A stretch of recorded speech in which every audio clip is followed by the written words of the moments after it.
What you just saw is real. No special effects, no movie set, just a camera rolling at the exact wrong moment, or depending on how you look at it, the exact right one. Today, we're counting down 5 of the most terrifying moments ever caught on camera, from catastrophic natural disasters to explosions that shook the entire planet. Every single clip in this video is 100% real footage. Stay until the end, because number 1 might be the most unsettling thing you've ever seen. Let's get into it.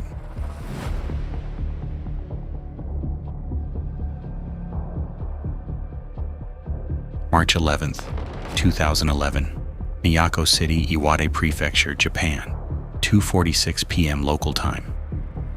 It starts with the ground itself breaking. At 2:46 in the afternoon on March 11th, 2011, one of the most powerful earthquakes ever recorded in human history strikes off the eastern coast of Japan, magnitude 9.0, the kind of force that literally moves the Earth's axis by several inches. In cities across the Tohoku region, people barely have time to process what's happening before tsunami warnings blare across every speaker in every street.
What happens next is something that no warning system, no seawall, and no amount of preparation could fully stop. The earthquake had displaced a colossal section of the seafloor, sending an invisible wall of water racing toward the Japanese coastline at nearly 500 miles per hour. In deep water, the waves were only a few feet high. A passing ship wouldn't even notice them. But as they hit the shallow coastal shelf, they grew fast. In some areas, tsunami waves reached heights of nearly 130 feet, almost 40 meters, and traveled up to 6 miles inland.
And the seawall you just saw get swallowed was the world's deepest and largest at the time. It was 18 feet tall, an engineering marvel designed specifically to protect Kameishi City from exactly this kind of event.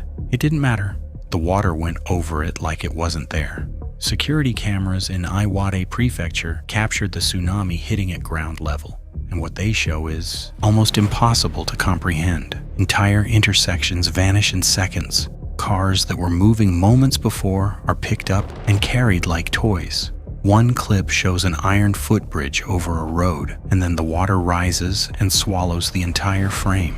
The tsunami traveled inland through low-lying river systems for at least 6 miles, flooding over 500 square kilometers of land. The earthquake and tsunami killed nearly 20,000 people. Over 2,500 were never found, and it triggered a nuclear meltdown at the Fukushima Daiichi power plant, a disaster that contaminated the surrounding area for decades and released radioactive material into both the atmosphere and the Pacific Ocean. The total damage exceeded $300 billion. To this day, it remains the most expensive natural disaster in recorded history, and it all happened in under an hour.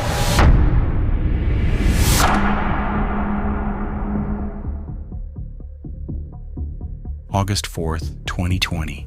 Port of Beirut, Lebanon, 6:08 p.m. local time. Before we show you the footage, you need to understand what you're about to see, because this wasn't a war. It wasn't an attack. Nobody launched a missile. What destroyed an entire city in a single second was pure negligence. Years of it stacked on top of each other by people who knew exactly what they were sitting on and did absolutely nothing.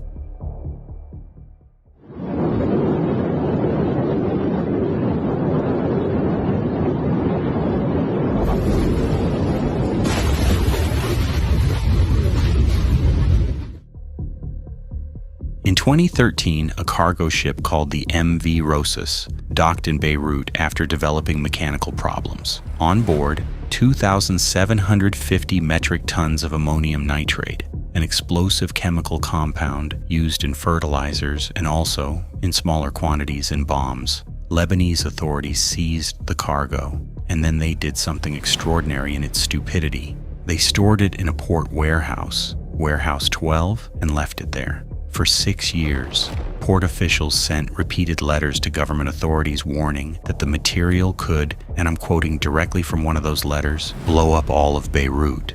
Those letters were ignored, every single one of them.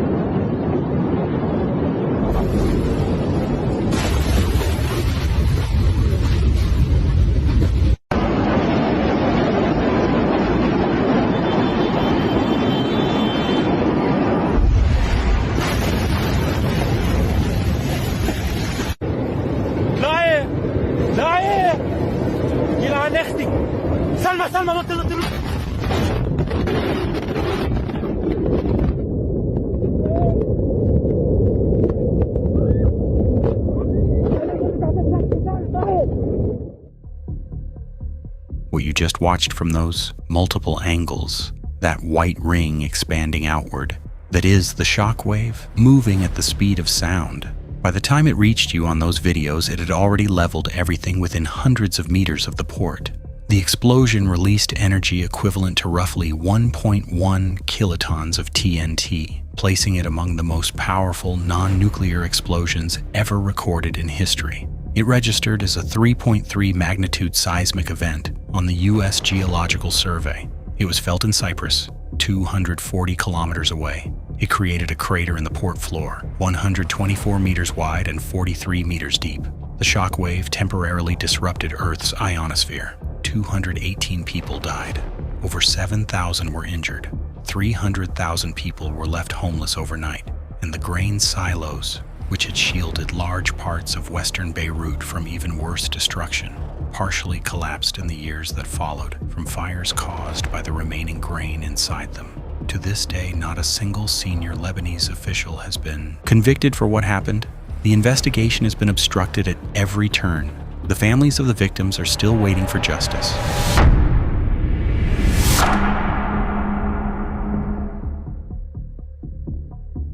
Date unknown. Location, North Sea, exact coordinates unknown. Time, night. The ocean is the largest, most powerful, and most indifferent force on this planet, and nothing makes that clearer than watching a ship, one of these enormous machines that weighs tens of thousands of tons, get treated like a bath toy by a storm at night. Wow. Oh, 45. 45.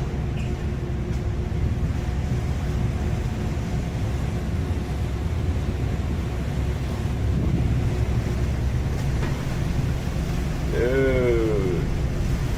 Man, you got it 60. Is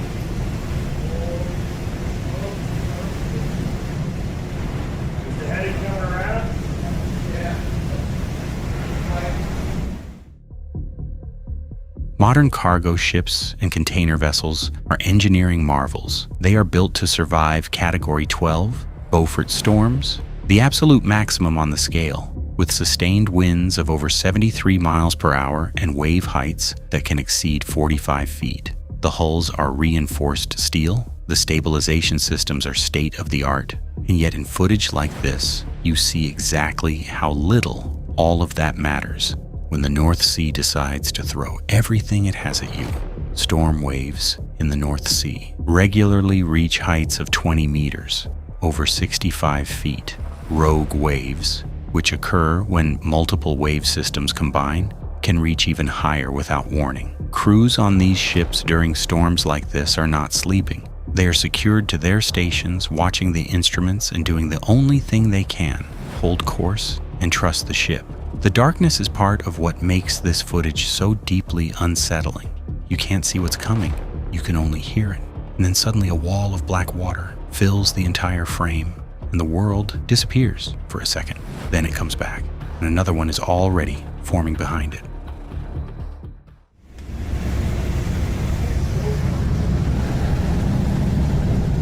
Holy cow.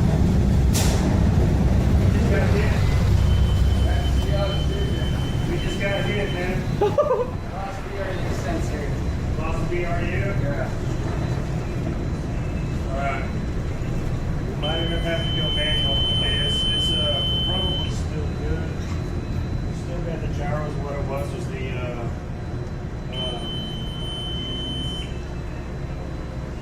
the heading still coming around? Yeah. Okay. Yeah, we lost What the camera can't convey is the sound. Sailors who have survived severe North Sea storms describe the noise as constant, overwhelming, like standing inside a machine that's tearing itself apart. Metal groaning, water hitting steel so hard it sounds like explosions. The ship rolls so far in some storms that crew members have to hold on to fixed structures just to remain standing. And the cold? At night in the North Sea, if someone goes overboard, survival time in the water without a suit is measured in minutes. This footage was captured by crew members on board. They were not filming for social media. They were filming because part of you, when you're in the middle of something like that, needs to document that it's real.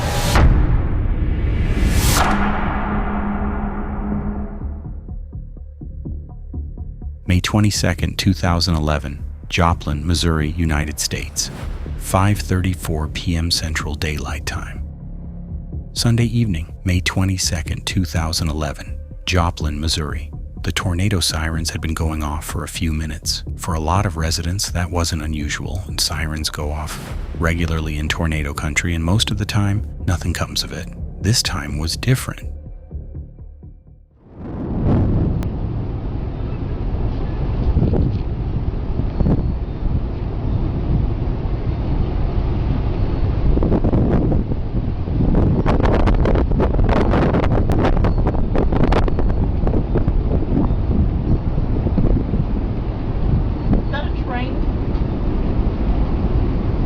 I don't know. Cause that don't sound like a train. That don't sound like a freaking train. Get in here. Get in here. Kelly, come on. That does not sound like a train. It sounds like a freaking freight train.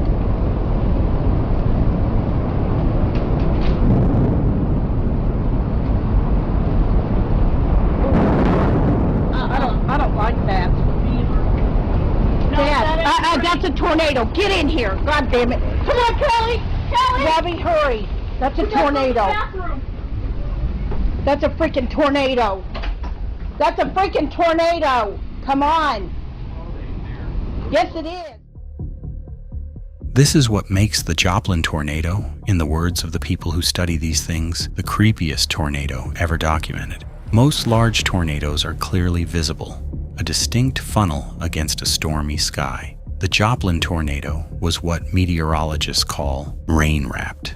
The condensation and debris surrounding it made it almost invisible from most angles. People who were directly in its path couldn't see it coming until it was on top of them. What they could see and what multiple videos from that evening capture is the sky turning that specific shade of sickly green-black that experienced storm chasers call the most terrifying color in nature. And then the sound.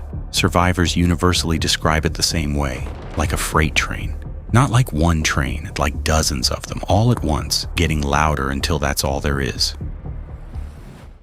Oh, God, Robert, get inside. Please, get inside.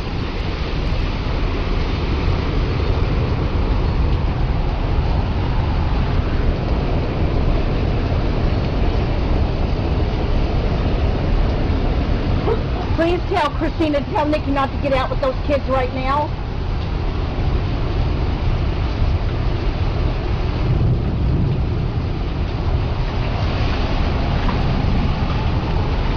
God, I'm shaking like a leaf, dear. Yeah. Oh, God.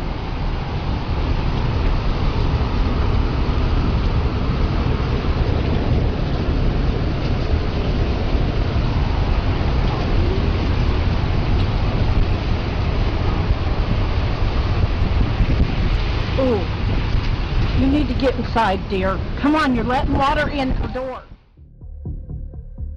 The Joplin tornado touched down at 5:34 p.m. and stayed on the ground for 38 minutes. That is almost unheard of for a tornado of this intensity. At its widest point, it was a full mile across. Wind speeds exceeded 200 miles per hour. Wave rate 5, the absolute maximum on the enhanced Fujita scale. Less than 1% of all tornadoes in history have ever reached that rating. It destroyed or severely damaged nearly 8,000 buildings, 7,000 homes, half the school district, the hospital. In 38 minutes, 158 people died. Over 1,150 were injured. The clip you just watched from the St. John's Hospital parking lot, that man, Doug Hopper, survived, barely. The tornado passed directly over him. Vehicles around him were picked up and thrown hundreds of yards. The hospital itself, one of the most structurally reinforced buildings in the city, was devastated. Its walls collapsed, its equipment destroyed. Concrete parking stops weighing hundreds of pounds were picked up and thrown 60 yards like pebbles. And what makes it especially haunting? The same evening was Joplin High School's graduation day. Families were celebrating. Kids had just received their diplomas, and within hours, the school was rubble.